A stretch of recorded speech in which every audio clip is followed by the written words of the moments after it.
I never imagined that the most unsettling discovery in my own home wouldn't be a spider lurking in the bathroom, but rather a stranger's toothbrush sitting boldly on my bathroom shelf. There I was, standing in the doorway of our modest flat in the quiet town of Ashford, suitcase in hand, fresh from a 2-week holiday in Cornwall, when my eyes locked onto a pink toothbrush resting next to my own yellow one. That wasn't mine. Not by a long shot. Tom emerged from the kitchen, wiping his hands on a tea towel, grinning like he'd just won the lottery. Back from the beach, love?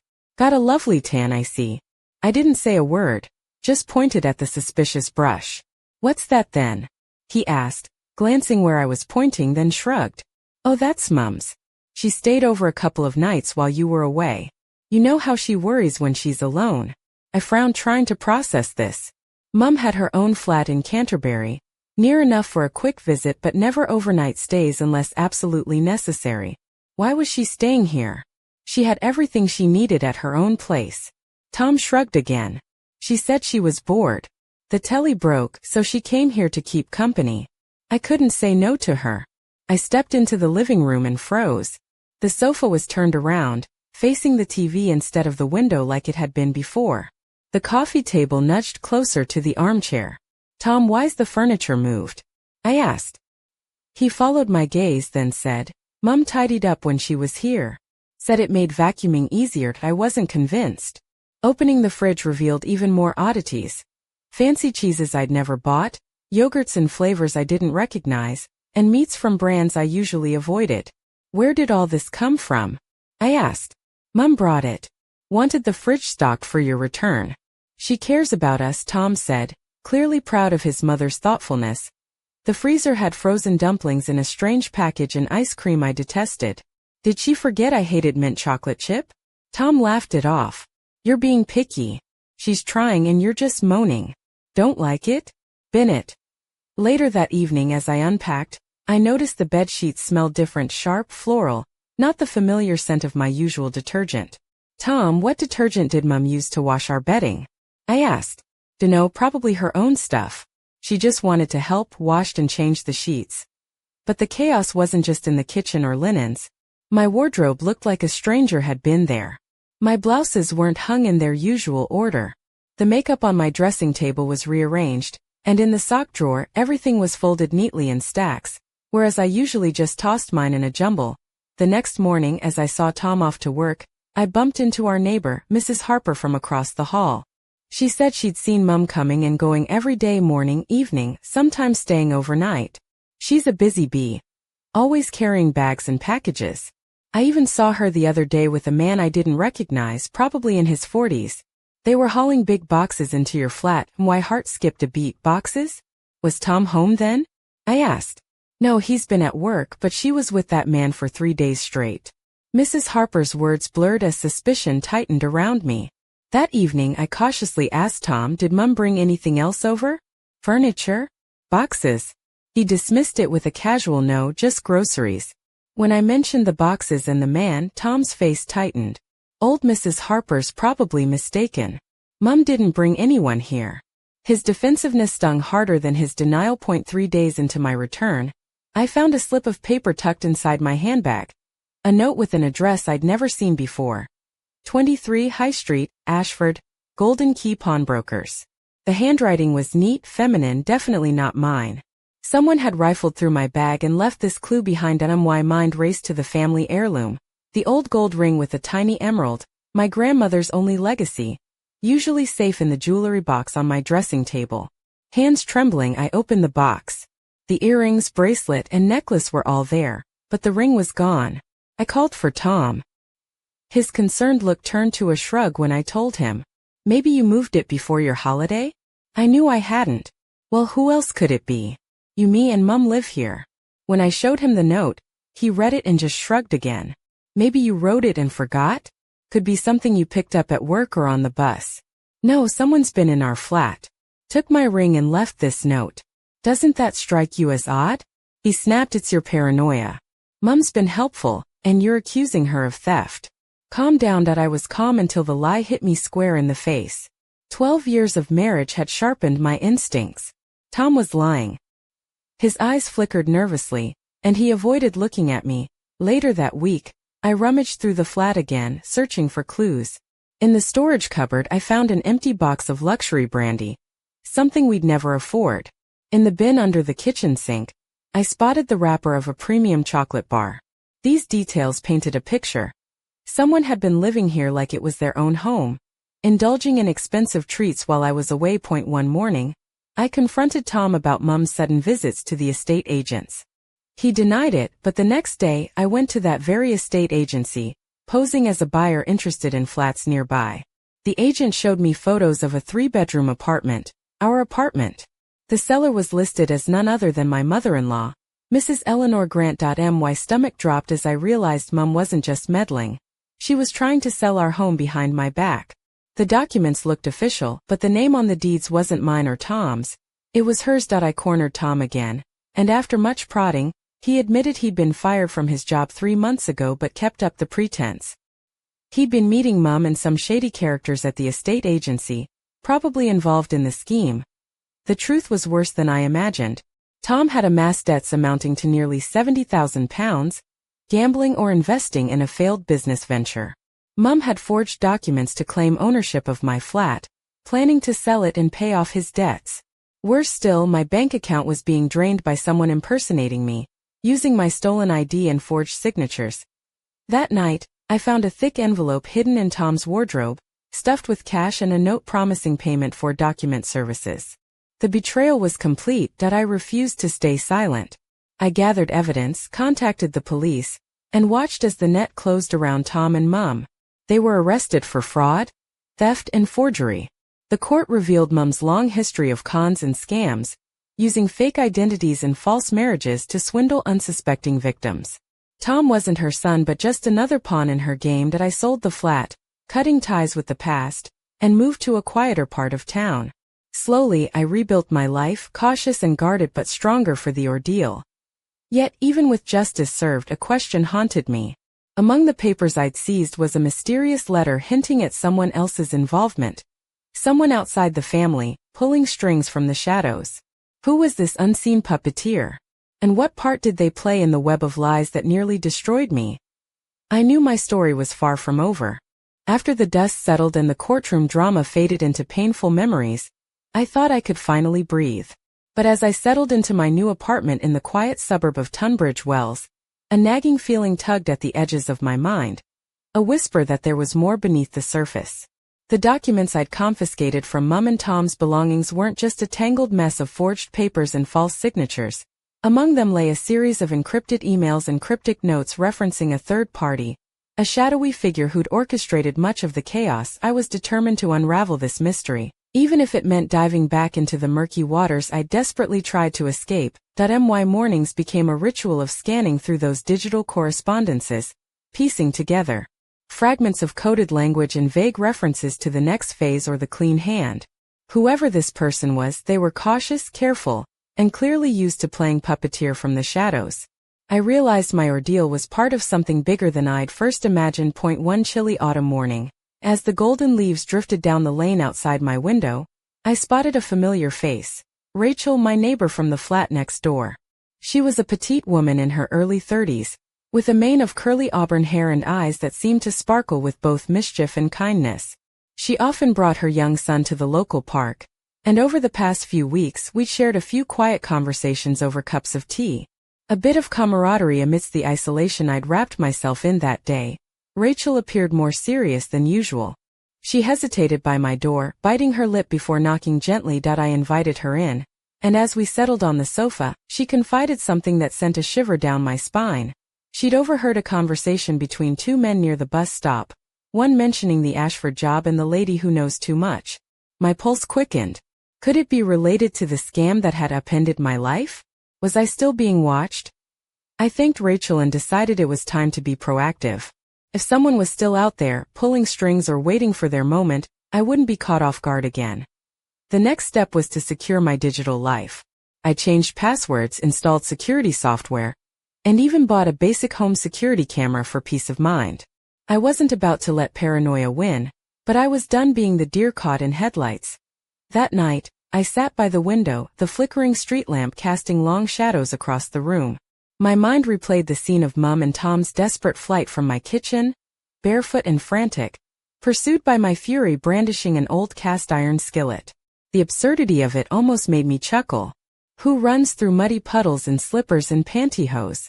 Apparently my ex-in-laws, yet beneath the farce lay a truth. I had been living a lie, surrounded by people whose affection was counterfeit, their smiles masks hiding greed and deception. That I poured myself a glass of red wine, the deep color swirling like the tangled threads of my life, and promised myself one thing. No matter what shadows lurked ahead, I would face them head on. The following days were a blur of appointments, lawyers, police interviews, and meetings with a private investigator I'd hired discreetly. His name was Mark, a sharp-eyed man with a knack for uncovering secrets.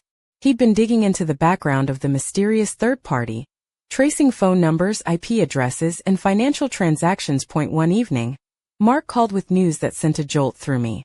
The digital footprints led to a name: Simon Carter, a property developer with a reputation for questionable dealings, known to operate out of London's Docklands. He was connected to a network specializing in fraudulent property schemes, and his interest in my flat wasn't coincidental. Simon was the mastermind who had manipulated Mum and Tom, pulling them into his web to facilitate the illegal sale and laundering of assets. His influence was vast, his reach insidious. I felt a mixture of relief and dread. At least now I knew who I was dealing with. But confronting a man like Simon was dangerous. He didn't just play dirty. He rewrote the rules of the game entirely. I confided in Rachel about Simon, and she offered to help. She had contacts from her previous job in financial compliance, and knew a few people who might provide leverage. Together we formed a fragile alliance, a small but determined force against an invisible enemy. Life took on a new rhythm. By day, I was deputy head of my department, juggling reports and meetings. By night, I was a detective in my own right, sifting clues, making calls, and planning my next move. One rainy evening, as droplets tapped rhythmically against my windowpane, I received an anonymous message on my phone. It was a photo of my front door taken from across the street. A chilling reminder that I was still being watched. The accompanying text was blunt: "Stop digging or this won't end well." But I had come too far to back down. The taste of betrayal still lingered on my tongue, a bitter spice that fueled my resolve. I locked the door, drew the curtains, and sat down with a notebook, ready to write the next chapter of my fight. Not just for my home or my past, but for my future. Who was Simon Carter truly? What was the full extent of his network? And how far would he go to silence me? As the night deepened, I felt the weight of those questions pressing down. But within that weight a spark burned bright, a stubborn flicker of defiance. This story was far from over, and I was ready to see it through no matter the cost. The days that followed felt like walking a tightrope stretched thin over a yawning abyss. Every shadow seemed to lengthen with suspicion, every stranger's glance a potential threat. Yet, beneath the paranoia, I found a strange clarity, a focused determination that pulled me forward, step by cautious step. Simon Carter's name echoed in my mind like a sinister refrain. A man who thrived in the shadows of the property market, weaving schemes so intricate that even the sharpest eyes struggled to unravel them. The more Mark uncovered, the clearer it became that Simon's reach extended far beyond Ashford or Tunbridge Wells. He was a puppeteer with strings tangled in London's smoky high-rises, and my little flat was just one piece in a vast, ugly puzzle. Rachel's support became my anchor. Her bright curls and easy laugh were balm against the cold isolation I'd wrapped myself in for so long. She was pragmatic where I was emotional, grounded where I floated in a storm of fear. Together we plotted discreet moves, calls to contacts in financial crime units, background checks, and subtle inquiries at the estate agents who tried to sell my flat as if it were a trinket on a market stall. But the tension was relentless. One evening, returning from work, I noticed a car idling too long near my building. A black hatchback with tinted windows. The kind of vehicle designed to fade into the background, yet impossible to ignore when it parks suspiciously outside your home. My heart thrummed like a drum in a marching band. I didn't confront the car. Instead, I slipped inside, locked every door, and double-checked the windows. The city outside glittered with indifferent lights, oblivious to my private war. The following morning, I found a small envelope pinned to my letterbox. No stamp, no sender. Inside was a single card, embossed with gold lettering. "Enough games, Mrs. Carter." A cruel joke. A deliberate mistake that I knew then that Simon's men were watching, waiting, ready to tighten the noose. But I refused to be cowed. That day, I went to the police station, armed with everything Mark and I had gathered. The officer assigned to my case, Detective Inspector Harper, a gruff woman with sharp eyes and a no-nonsense attitude, listened carefully as I laid out the tangled mess of deceit, forgery, and threats. "We'll do what we can," she said, though her voice held the weary weight of someone who'd seen too many cases slip through the cracks. "But men like Carter? They're slippery. You'll need to be careful, Mrs. Grant," I nodded, swallowing the lump in my throat. Careful wasn't in my vocabulary anymore. Not after all this. Days blurred into nights as I juggled work, meetings with lawyers, and clandestine sessions with Mark and Rachel. We traced financial trails, uncovered offshore accounts, and pieced together the network Simon had spun.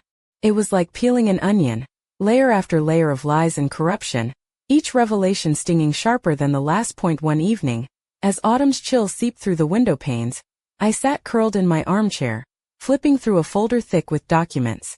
The phone buzzed. An unknown number. I hesitated, heart racing, before answering. A voice, smooth and cold, spoke. "Mrs. Grant, I believe you're meddling in affairs beyond your station. It would be wise to step back." I felt a surge of anger mixed with fear. "Who is this?" "No names. Just a warning. You have something we want and you're making trouble. Choose your next steps carefully." The line went dead. I sat in silence, the weight of the threat settling over me like a winter fog. But beneath the dread, a flicker of defiance ignited. I was done being the victim. The next morning I showed Rachel the message.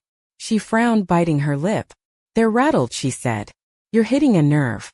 But this means we're close." Her words were both comfort and curse. Determined not to be intimidated, I pushed forward. With Mark's help, I arranged a meeting with a journalist known for exposing corruption in the property market. If the law couldn't protect me, maybe the spotlight could. The meeting was in a discreet cafe, away from prying eyes. The journalist, a sharp-witted man named James, listened intently as I explained everything, from the stolen ring to the forged documents, Tom's debts, Mum's betrayal, and now Simon Carter's shadowy empire. He promised to investigate, to bring the story to light. But warned, these people don't go down easily. They'll come after you harder.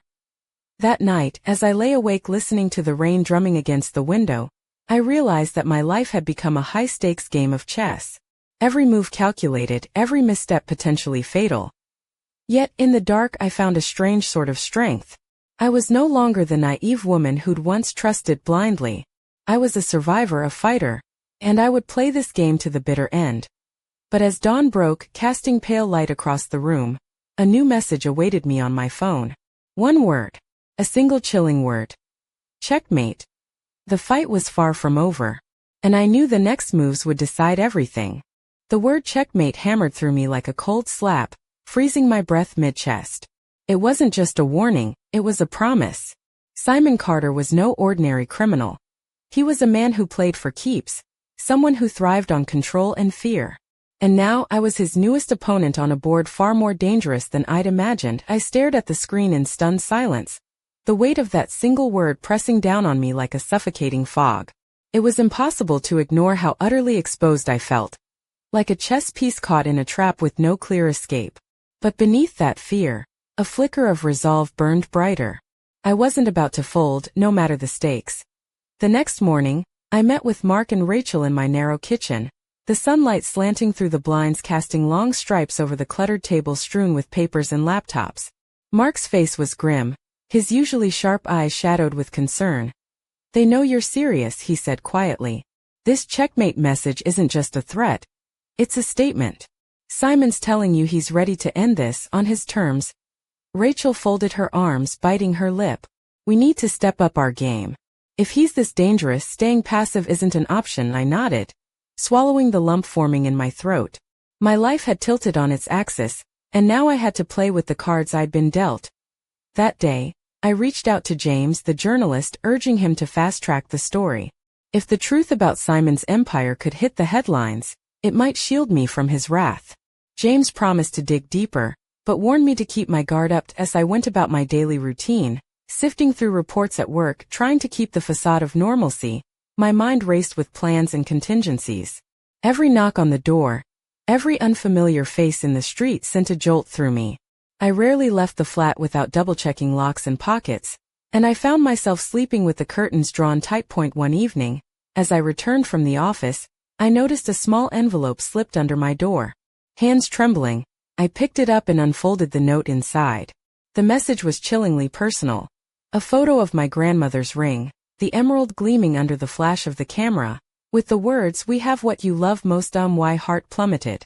The ring, my last connection to a past that felt like another lifetime, was gone. I called Mark immediately, voice shaking. "They have the ring. They want me to know they're watching." He was silent for a moment.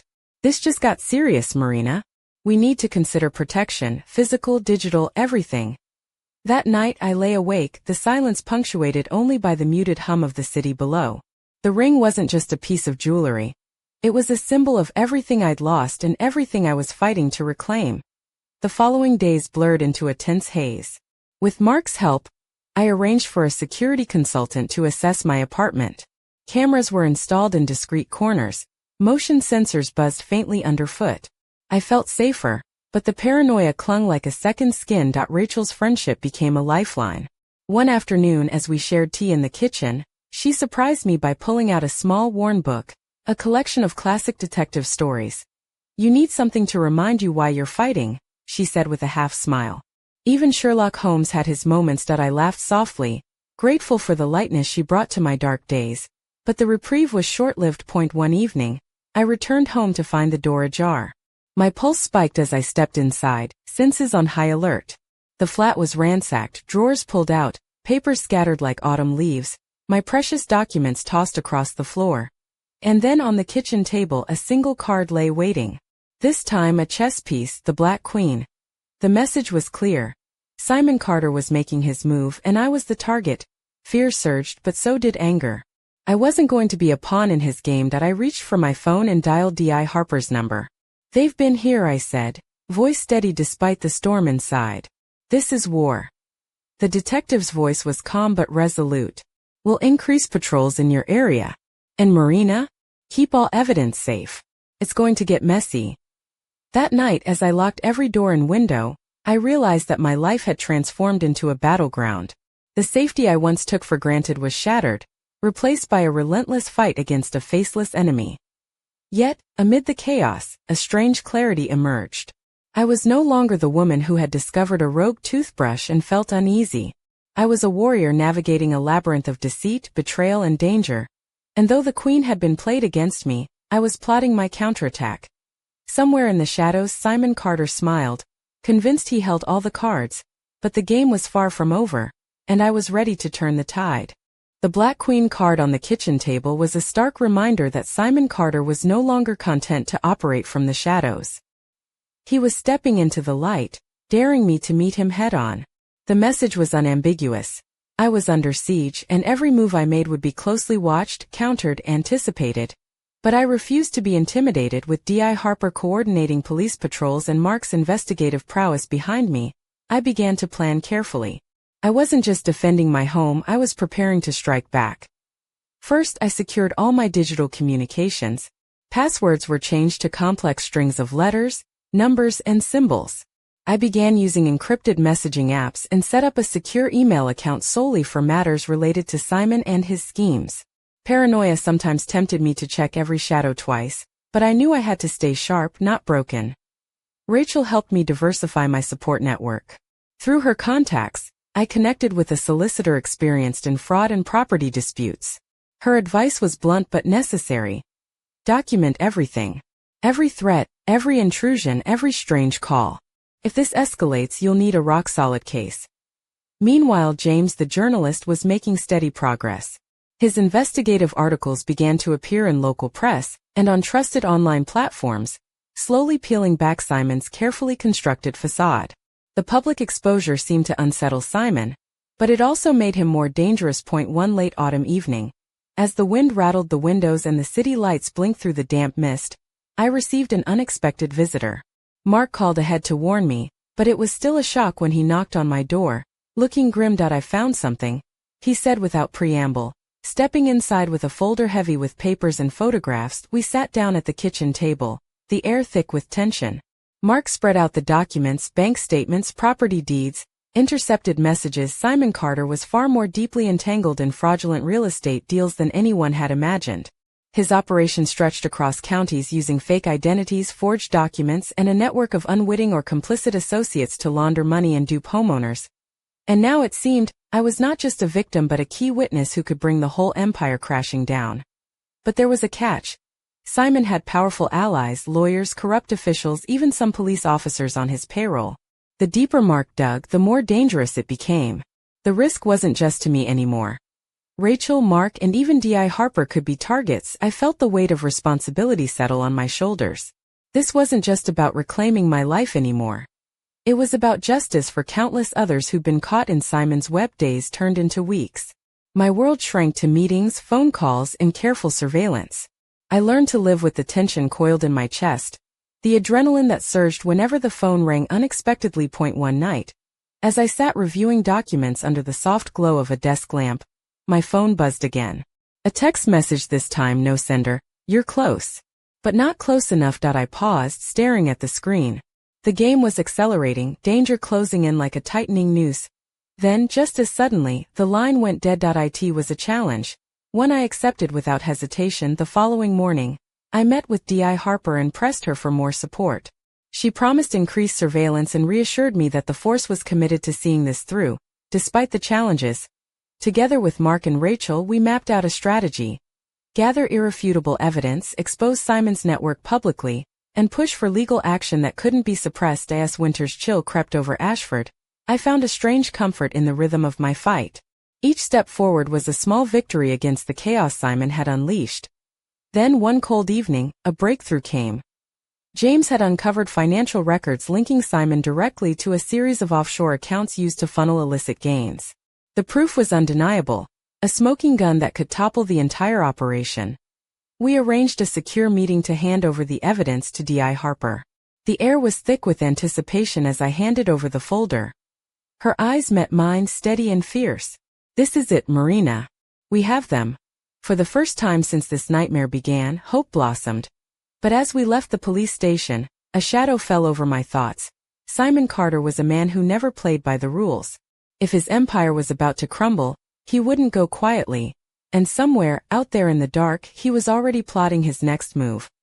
The game was far from over. And I was ready for whatever came next.